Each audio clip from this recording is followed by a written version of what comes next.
In 3 weeks, Winair will open its first flight for the first time in many years between St. Martin and St. Lucia.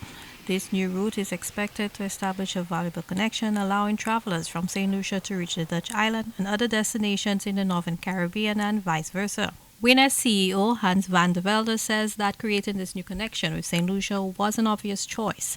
There are quite some people from St. Lucia living in St. Martin, and I can know from personal experience trying to get here, it's impossible.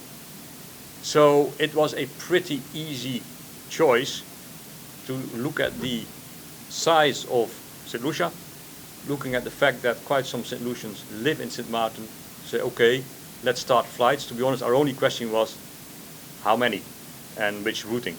Beginning November 16th, Winair will operate its 48-seater ATR turboprop twice weekly on Tuesdays and Saturdays. The flights will travel from St. Martin to St. Lucia with a return route via St. Vincent to St. Martin.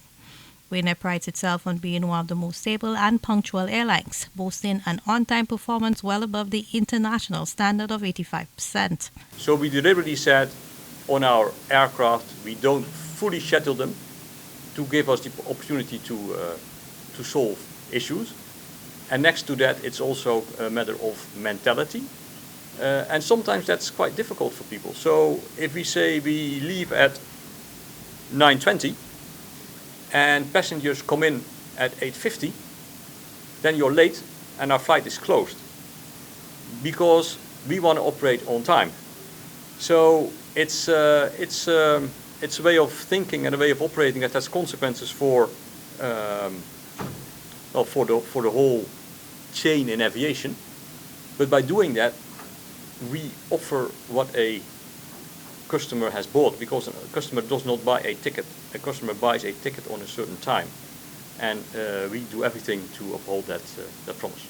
CEO of the St. Lucia Tourism Authority, Louis Lewis, is thrilled about the new gateway that the St. Martin-St. Lucia connection provides to Europe through Amsterdam and France. St. Lucia already has a marketing agent dedicated to the French market in France, and it now gives us an option of access to St. Lucia in a near seamless sort of operation.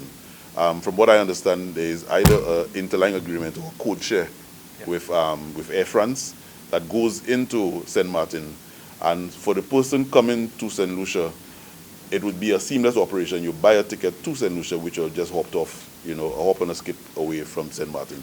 So there are tremendous opportunities for us. A deeper penetration into Europe, and also an expansion of our marketing and markets in the Northern Caribbean islands. The SLTA head said that initial discussions have taken place to explore options for making ticket prices more affordable. Joint marketing arrangements, all of these add up to the cost, and we can facilitate in some way ways in which we ameliorate some of those issues. The physical aspects, as it relates to features like the cost of fuel, you have less flexibility in those sort of areas. But any way in which we can collaborate, there's an opportunity for having a less costly experience or a less costly option of coming to St. Lucia. And these are the possibilities that we are going to explore as we deepen the relationship between ourselves and Winair. Based on the success of this new connection, additional connections are expected to be introduced by Winair in November 2025. For the DBS News World, I am Zane Romulus.